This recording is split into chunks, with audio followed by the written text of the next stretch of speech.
तो दोस्तों आज हम बात करेंगे एक वेब सीरीज के बारे में जिसका बहुत सारा रिव्यूज ऑलरेडी निकल चुका है। Most of them are negative, कुछ कुछ पॉजिटिव रिव्यूज है, पर नेगेटिव रिव्यूज के बावजूद मैंने सोचा कि इसको मुझे देखना चाहिए ताकि मैं आपके साथ शेयर कर सकूं एक neutral point of view. Today's web series name is आश्रम और ये सीजन 1 एंड 2 दोनों कवर करता है क्योंकि मैंने दोनों को एक साथ ही देखा है। तो ओवरऑल मैं एक रिव्यू दूंगा दोनों सीजन का, बट ये 2 सीजन में खत्म नहीं होता है। आई होप इसका नेक्स्ट सीजन भी आने वाला है क्योंकि स्टोरी अभी बाकी है। तो स्टोरी के बारे में अगर बोले तो आश्रम बेसिकली एक बाबा जी का स्टोरी है, जो है बाबा निराला, गरीबों वाले बाबा, और उनके इर्द गिर्द ये स्टोरी घूमती रहती है।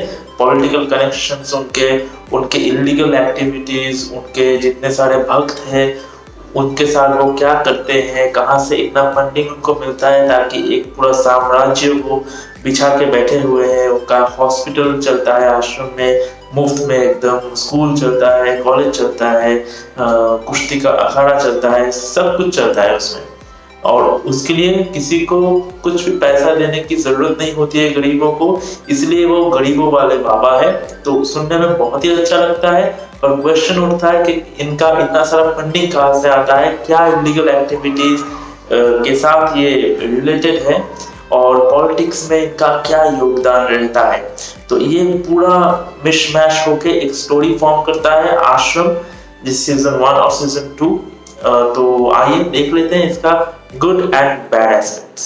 First of all, good aspects of आश्रम। एक्टिंग, जी हाँ, एक्टिंग बहुत ही अच्छी हुई है। बहुत सारे अच्छे एक्टर्स हैं इसमें, स्पेशली त्रिधा चौधरी और अदिति पोहांकर के बारे में मेंशन करना बहुत जरूरी है क्योंकि ये दोनों बहुत ही स्ट्रॉन्ग 2 कैरेक्टर निभाए हैं इस सीरीज में, और सबको ये इन दोनों का एक्टिंग बहुत ही पसंद आएगा। उसके बाद बात करते हैं दर्शन कुमार के। वो एक पुलिस ऑफिसर के रोल निभाए हैं इसमें, और उनका भी परफॉर्मेंस बढ़िया है और you can root for his character. Apart from that बहुत सारे कैरेक्टर्स हैं। मैं एक्चुअली ये IMDb खोल के बैठा हुआ हूँ ताकि मैं किसी को मिस ना करूँ। तुषार पांडे जो कि अदिति का जो बड़े भाई है, अदिति एक पहलवान की रोल निभा रही है, पम्मी पहलवान। उनका वो लोअर कास्ट से, बैकवर्ड कास्ट से बिलोंग करती है, तो इसीलिए उनको कास्टिज्म का शिकार होना पड़ता है। वो कुश्ती लड़ती है, पर वहां पे भी उसको बहुत सारा डिस्क्रिमिनेशन हैंडल करना होता है। और जहाँ पे गरीबों वाले बाबा निराला आते हैं सीन में और उनको रेस्क्यू करते हैं, उनको एक आश्रय देते हैं आश्रम में, जहाँ पे वो मुफ्त में नेशनल लेवल के लिए प्रिपेयर कर रहे हैं। और वो बाबा के एक परम भक्त हो चुके हैं, और उन्हीं के जो बड़े भाई का रोल निभा रहे हैं तुषार पांडे, जिनका भी बहुत ही महत्वपूर्ण एक रोल है इस सीरीज में। तो बाकी सब देखें तो अनुप्रिया गोयनका है इसमें, बहुत सारे अच्छे अच्छे कलाकार हैं और सबके परफॉर्मेंस बहुत ही अच्छे हैं। पर्सनली एक कैरेक्टर जो मेन कैरेक्टर है बाबा निराला, जो कि बॉबी देओल ने निभाया है, उनको कैसे रेट करेंगे आप, वो डिपेंड करता है कि आप कैसे देख रहे हो इस शो को। मुझे पर्सनली ये जो कैरेक्टर है बाबा निराला, ये अनडाउटेडली एक बहुत ही नेगेटिव कैरेक्टर है, पर देखने में बहुत मजा आता है उनका एक्टिंग। मैं ये कैरेक्टर को अच्छा नहीं बोल रहा हूँ, पर उनका जो एक्टिंग है, जो दिख के जो घिन आनी चाहिए ना वो बाबा पे, वो आती है, और that is the positive point of his performance. Bobby Deol का परफॉर्मेंस मेरे लिए ये शो में सबसे बेस्ट था। मतलब उनके जो पूरा करियर का जो परफॉर्मेंस ग्राफ है, ये पर्टिकुलर सीरीज में उनका परफॉर्मेंस एकदम पीक पे गया है। लास्ट मैंने देखा था उनका काम क्लास ऑफ 83, जिनमें वो एक रिटायर्ड पुलिस ऑफिसर थे, IPS ऑफिसर थे, जिन रोल में उन्होंने बहुत ही अच्छा परफॉर्म किया था, और आश्रम में भी उनका परफॉर्मेंस धांसू लगा मुझे। So this acting is the very good aspect of the film, and probably the only good aspect of the film. नहीं, डायरेक्शन भी बोल सकते हैं, डायरेक्शन भी अच्छा है, बहुत सारे बारीकियों को ठीक से संभाला गया है। तो ये स्टोरी लाइन के बारे में अब आते हैं, जब हम बात करेंगे बैड एस्पेक्ट्स के बारे में। तो first of all bad aspect, जैसे कि मैंने बोला कि एक्टिंग एक बहुत ही अच्छा एस्पेक्ट है, इसमें बहुत सारे एक्टर ने बहुत अच्छे परफॉर्मेंस दिए हैं। एक पर्टिकुलर एक्टर का मुझे performance mind blowing out of the world लगा, जो है अध्ययन सुमन। अध्ययन सुमन यहाँ पे यो यो हनी सिंह टाइप का एक कैरेक्टर निभा रहे हैं, जो कि एक रॉक स्टार है, और उनका नाम मैं भी भूल गया क्या था, क्योंकि दैट इज नॉट इम्पोर्टेंट। क्योंकि एक एपिसोड में वो आते हैं, वो एक ड्रग एडिक्ट है, वो बाबा के चंगुल में फंसते हैं, बाबा उनको फंसा लेते हैं, और उसके बाद वो बाबा उनको, मतलब अध्ययन सुमन जो रॉकस्टार है, वो रॉकस्टार को अपना भक्त बना लेते हैं, ताकि वो रॉकस्टार के साथ बहुत सारा कंसर्ट करके बहुत यूथ को अट्रैक्ट कर पाए। तो that is the sole purpose of this character. और सही मानिए तो पूरा सीजन 2 ये कैरेक्टर का बहुत ही महत्व है, क्योंकि कौन इसके साथ शो करेगा, मतलब उस शो में कौन आएगा, कौन पॉलिटिकल पार्टी एंगेज होगी उस शो में, उनका पॉलिटिकल प्रावस दिखेगा, तो इसका ही इर्द गिर्द घूमता है ये पॉलिटिकल सिनेरियो। पर ये जो कैरेक्टर है, जो कि इतना इम्पोर्टेंट है इस शो के लिए, इस स्टोरी के लिए, उसका बस एक ही काम है। मैं दिखाई देता हूँ आपको वो क्या काम है। बाबा लाएंगे क्रांति। तो ये था बाबा लाएंगे क्रांति। लिटरली हर एक एपिसोड में वो आते हैं और चिल्ला चिल्ला के बाबा लाएंगे क्रांति बस चिल्ला के चले जाते हैं। That is the whole performance of अध्ययन सुमन and that is so disappointing। मैं नहीं बोल रहा हूँ कि वो खराब एक्टिंग करते हैं या अच्छी एक्टिंग करते हैं, पर ये पर्टिकुलरली इस एक चीज के लिए बहुत ही मिसयूज होता है एक एक्टर का।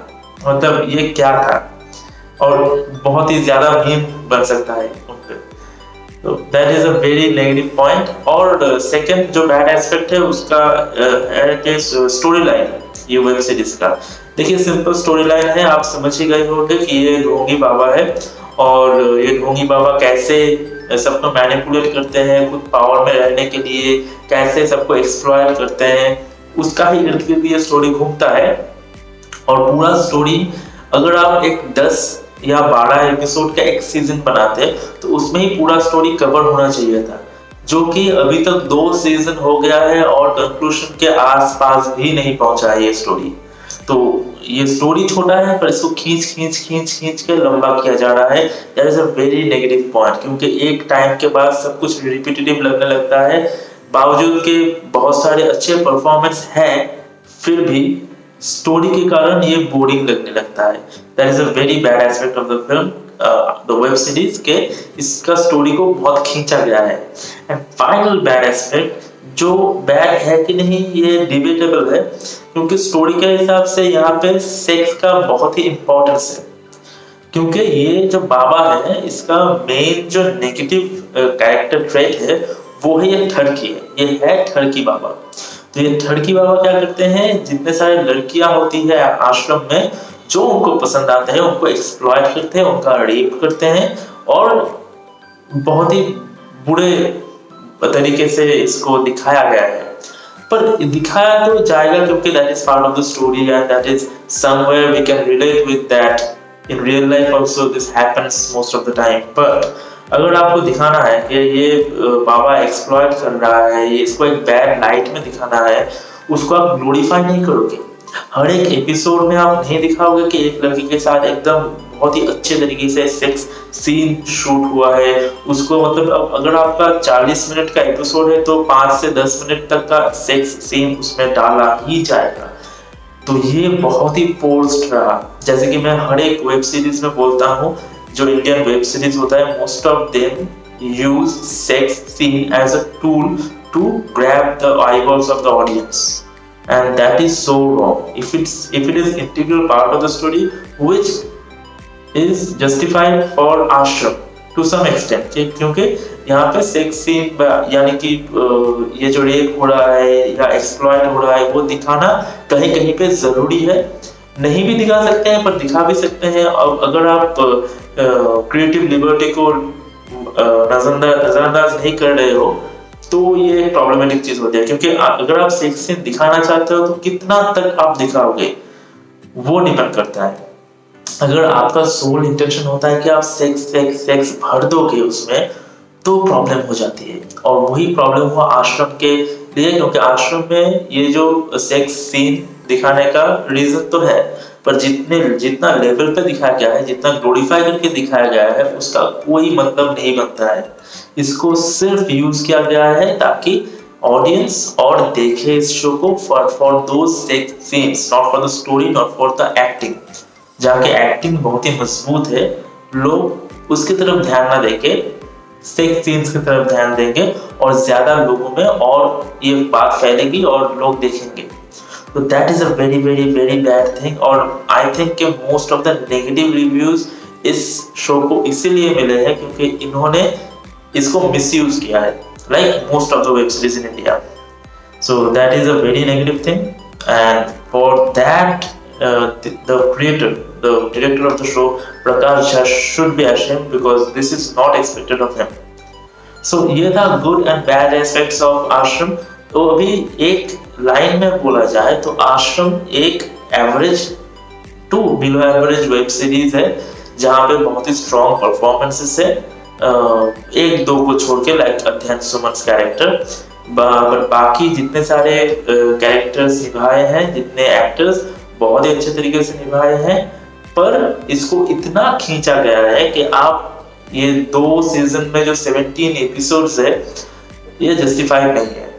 तो अगर आपको देखना है आश्रम तो आप स्किप कर करके देख सकते हो, क्योंकि परफॉर्मेंसेस अच्छा है, स्टोरी के हिसाब से बहुत ही क्लिशे है, बहुत ही प्रेडिक्टेबल है और बहुत ही खींचा हुआ है।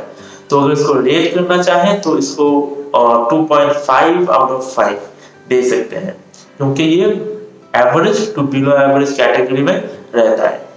So that was the whole review of this web series आश्रम सीजन 1 एंड सीजन 2। वो आप पे डिपेंड करता है कि आप क्या देखना पसंद करोगे, अच्छा परफॉर्मेंस, बोरिंग स्टोरी, या steamy hot sex scenes. That is up to you.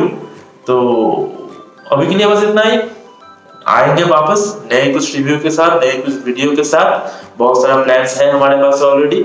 फिलहाल द क्रिएटिव ब्लॉग से मैं प्रीतम साइनिंग आउट।